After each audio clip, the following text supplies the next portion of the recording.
The letter arrived on a Tuesday, carried by a rider coated in the gray dust of the Montana Territory.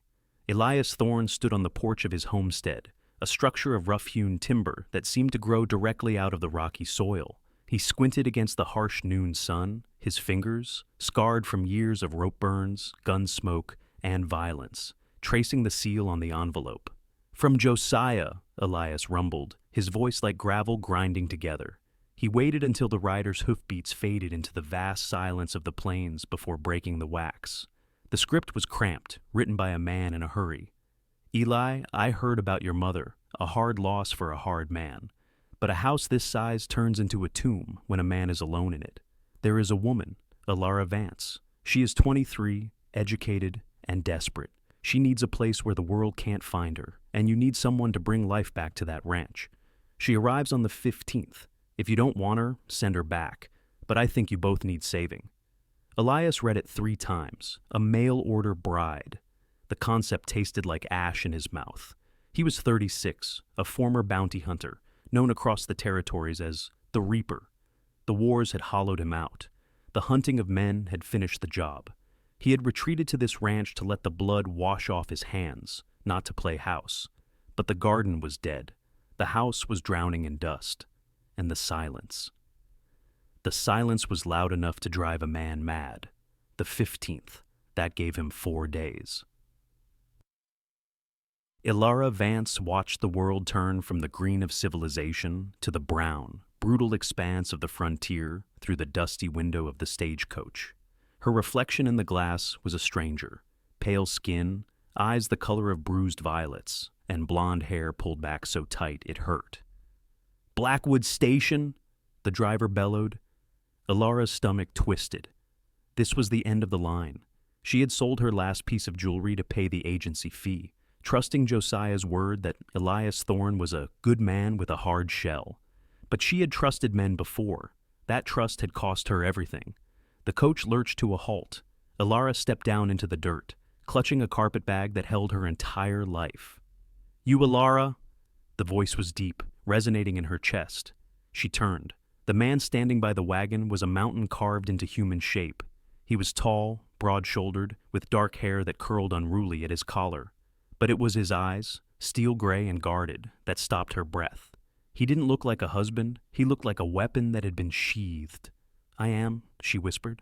Elias studied her. She looked like a china doll that had been dropped and glued back together, too fragile for this land, too fragile for him. "I'm Elias. Throw your bag in the back."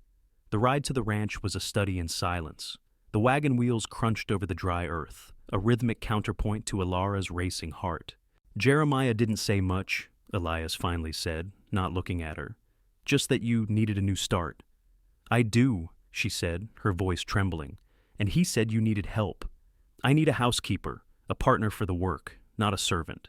He paused. "My mother died 2 months back. Place has gone to hell since. I can work," Elara said quickly, desperation sharpening her tone. "I can cook, clean, mend. I'm not afraid of labor." Elias glanced at her hands, smooth, unblemished. "We'll see." When the ranch came into view, it was stark and lonely, a cluster of buildings dwarfed by the massive sky. Elias showed her inside. "You take the main room. It was hers. I sleep in the back." "The back?" "The lean-to, or the barn." He set her bag down. "I'm not looking to force anything, Miss Vance. You're here to work. You're safe here. That's the deal." Elara felt her knees go weak with relief. "Thank you," she breathed. "Supper's at sundown," he said, and then he was gone, retreating to the safety of the open air. The weeks bled into a routine. Elara waged war on the dust and the grime, scrubbing the floors until her knees bruised and her hands grew raw. She planted a late garden, coaxing life from the stubborn soil. Elias worked the cattle, riding out before dawn and returning only when the sun was a bleeding wound on the western horizon. They danced around each other, a polite passing of the salt at dinner, a nod in the hallway. He was a ghost in his own house, and she was a shadow trying not to be seen. But she watched him. She saw the way he treated the horses, with a gentle touch that belied his size. She saw him pause to watch a hawk circle, a look of longing on his harsh face. One evening, Elias came in to find the table set. a stew bubbling on the stove, and fresh biscuits wrapped in a cloth. The scent of rosemary and thyme filled the room. "Smells distinct," he commented, washing his hands at the basin. "I found herbs growing wild by the creek," Ilara said, wiping her hands on her apron. "I hope it's to your liking." He took a bite, and for the first time since she arrived, his shoulders dropped an inch. "It's good. Better than good." "Thank you." "Ilara," he said, setting his spoon down. "Tomorrow I go to town for supplies. You should come. Get some fabric. That dress is wearing thin." Ilara looked down at her faded traveling dress. "I don't have money for fabric." "I do, and you've earned it." The trip to Blackwood was an ordeal. The town was a scar on the landscape, filled with noise and staring eyes. As Ilara walked beside Elias, she felt the weight of the townspeople's gaze. "That's the Reaper's woman," a man whispered loudly as they passed the saloon. "Bought her, didn't he?" "Reckon she doesn't know how many men he's put in the ground," another chuckled. Ilara stiffened. She looked at Elias, whose jaw was set like granite. He stared straight ahead, ignoring them, but his hand hovered near the colt on his hip. Inside the general store, while Ilara looked at Calico, she heard two women talking in the next aisle. "Poor thing, living out there with him. They say he killed a whole family in the wars. Say he hunted men for sport. Blood doesn't wash off, Martha. She'll find out soon enough." Ilara's hands shook as she gripped a bolt of blue fabric. A killer. She knew he was a bounty hunter, but the way they spoke of him, it was as if he were a monster. "Ready?" Elias appeared behind her. She jumped. "Yes." On the ride home, the silence was heavy. Finally, Elias spoke. "You heard them." "I did." "It's mostly true," he said, his voice devoid of emotion. "I was a scout for the army, then a hunter. I killed men, bad men mostly, but death is death." "Why did you stop?" Ilara asked, her voice barely audible over the wagon wheels. "Because one day, I looked in the mirror and didn't recognize the man looking back. I came home to bury my past. Seems the past doesn't want to stay buried." Ilara looked at his profile, the sharp nose, the scar running down his cheek. "You haven't hurt me, Elias. You've given me a home. I judge a man by what he does, not what ghosts follow him." Elias looked at her then, really looked at her, and for a fleeting second, the steel in his eyes melted. The blizzard hit in November, a white fury that screamed down from the mountains. It buried the world in snow, trapping them in the small ranch house. The temperature plummeted until the nails in the walls popped from the cold. "Fire won't be enough tonight," Elias said, pacing the main room. The wind was a physical weight against the house. "You need to move your mattress to the hearth." "Where will you sleep?" "I'll take the chair." By midnight, the cold was a living thing. Ilara lay shivering under 3 quilts, her teeth chattering so hard her jaw ached. Elias sat in the armchair, wrapped in a blanket, watching the dying embers. "Elias," she whispered, "you'll freeze." He looked at her. "I've slept in colder. Please, it's foolish to be proud." She lifted the edge of the quilts. "Come here." He hesitated for a long time. Then, with a heavy sigh, he stood and walked to the mattress. He lay down on top of the covers, fully clothed, stiff as a board. "Under," she commanded, her teeth chattering. "Body heat is the only way." He slid beneath the quilts, keeping a respectful distance. But the mattress was narrow. Slowly, inevitably, they drifted together. His back pressed against her front. He was radiating heat like a furnace. "My husband," Ilara whispered into the darkness, the confession pulled from her by the intimacy of the dark. "Arthur. He didn't die of natural causes." Elias stiffened. "What happened?" "He was a monster. He liked to hurt things. He liked to hurt me. He had debts. When he died, he fell down the stairs, drunk. His creditors came. One of them, a man named Sterling, said I was a part of the estate, said Arthur had promised me to him as payment." Elias turned over, facing her in the dark. His hand found hers beneath the quilt. It was rough, calloused, and incredibly gentle. "You ran." "I ran. I spent every cent I had to get to Jeremiah's agency." She squeezed his hand. "I'm terrified he'll find me." "He won't," Elias rumbled. "And if he does, he'll have to go through me." "And you?" she asked. "What keeps you awake?" "Faces." he admitted. The men I brought in, the ones who begged, the ones who didn't. I killed a boy once, 17. He drew on me. I didn't have a choice, but he was just a boy. Ilara reached up and touched the scar on his cheek.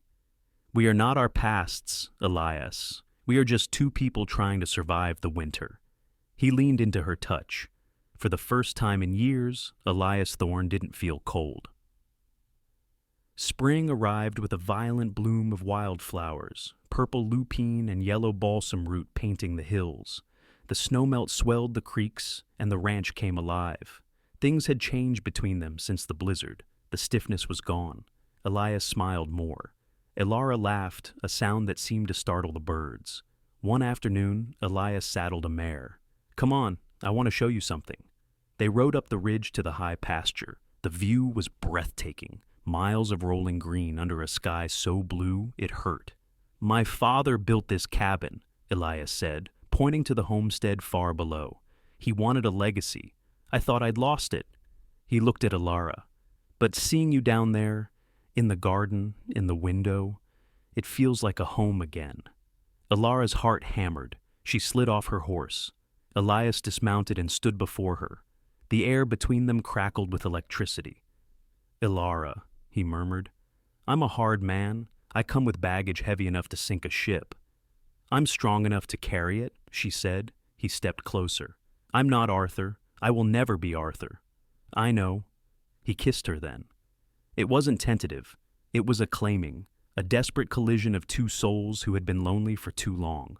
His arms wrapped around her, pulling her flush against him. She melted into him, burying her hands in his hair. They made love that night, not in the dark, but with the lamp burning low. It was slow, reverent. Elias treated her body like a holy relic, worshipping every scar, every curve. For Ilara, who had known only pain and duty, it was a revelation. Happiness, Ilara learned, was a fragile thing. It shattered on a humid Tuesday in July. Ilara was hanging laundry when 3 riders appeared on the horizon. Even from a distance, she knew the lead figure. The slouch in the saddle, the arrogant tilt of the head. Marcus Sterling. Elias was in the barn.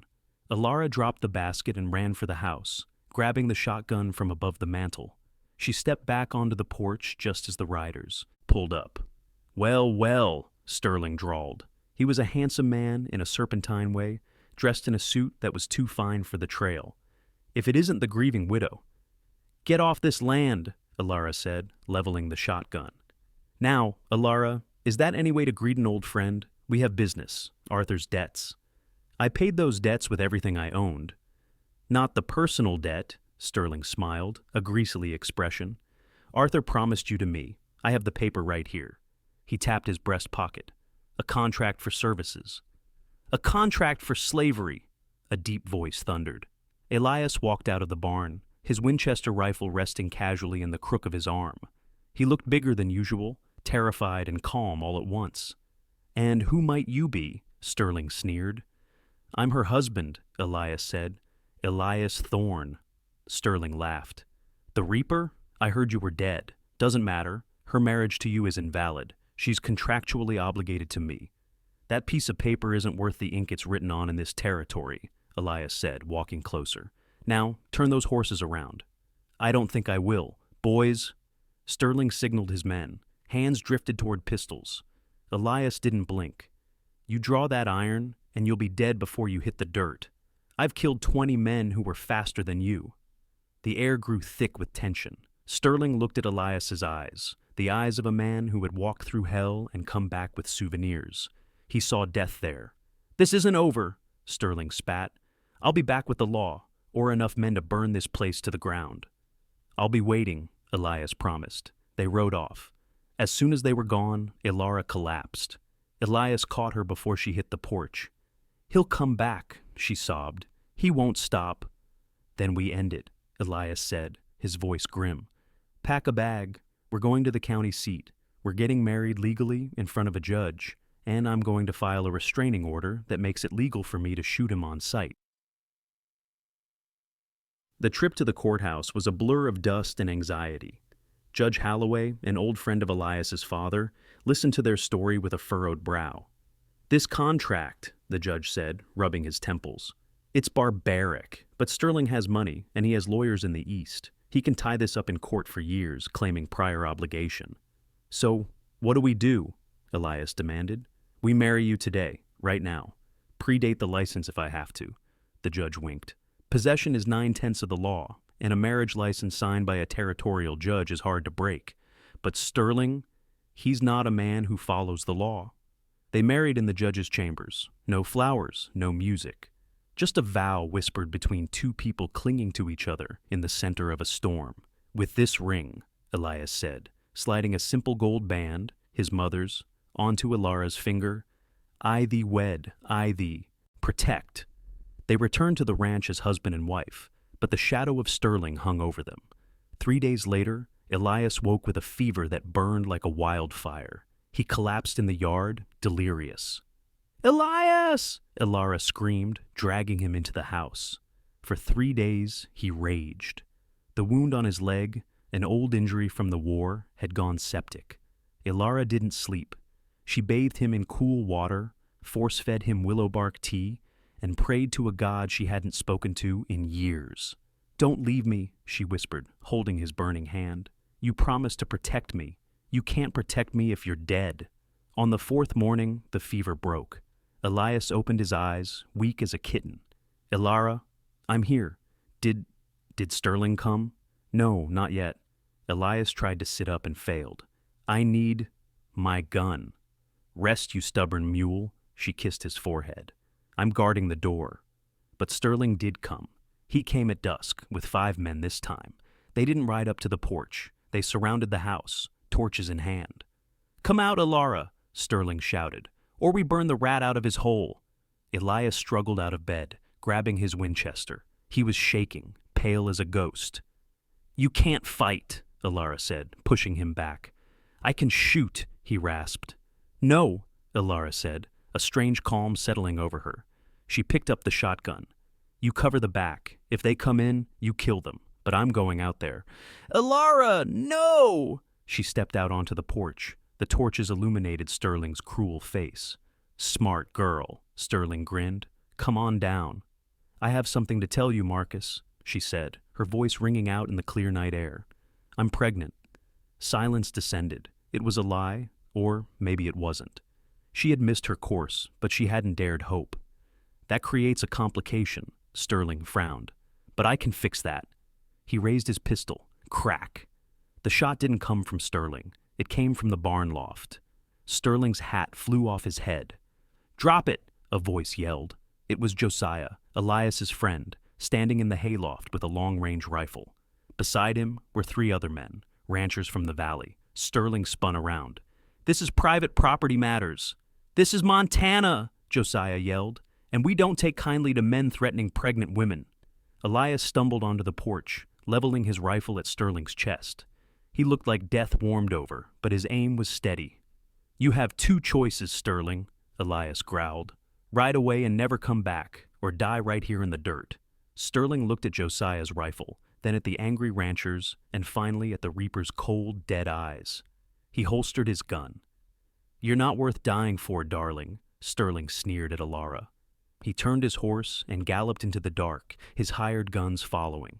Ilara dropped the shotgun and turned to Elias. He caught her as she fell, sliding down the wall to the porch floor, holding her tightly. You crazy brave woman, he whispered into her hair. Pregnant? She looked up at him, tears streaming down her face. I think so. Elias, I think so. He laughed, a rusty, joyous sound, and kissed her amidst the smell of gun smoke and sagebrush. 6 months later, the winter snows had returned, soft and silent. The ranch house was warm, the fire roaring in the hearth. Ilara sat in the rocking chair, a bundle of blankets in her arms. Elias knelt beside her, his large finger stroking the cheek of the sleeping infant. He has your eyes, Ilara said softly. Poor kid, Elias chuckled. Hopefully he gets your heart. They named him Jeremiah, after the friend who had saved them both. The threats were gone. Sterling had been arrested in Cheyenne for fraud and murder. His empire of debts had crumbled. The ghost that had haunted Elias had faded, replaced by the cries of a baby, and the laughter of a wife. Elias stood and looked out the window at the snow-covered valley. He wasn't the reaper anymore. He was a husband, a father, a builder. He turned back to the two loves of his life. "Supper's almost ready." "We'll be there," Alara smiled. They had found their sanctuary in the wild. They had tamed the wolves at the door and the wolves in their heads, and in the heart of the Montana winter, they had never been warmer. Did this story of frontier love and survival capture your imagination? If you found yourself rooting for Elias and Alara, we have so much more to share with you. Subscribe to our channel to never miss a heart-pounding tale of the Wild West. Leave a comment below. Do you think Elias was right to hide his past, or should he have been honest from the start? Let us know your thoughts. Share this story with a friend who loves romance, redemption, and rugged cowboys. Join us next time as we venture back to the untamed frontier, where danger lurks in every shadow, but love always finds a way. Click that subscribe button now.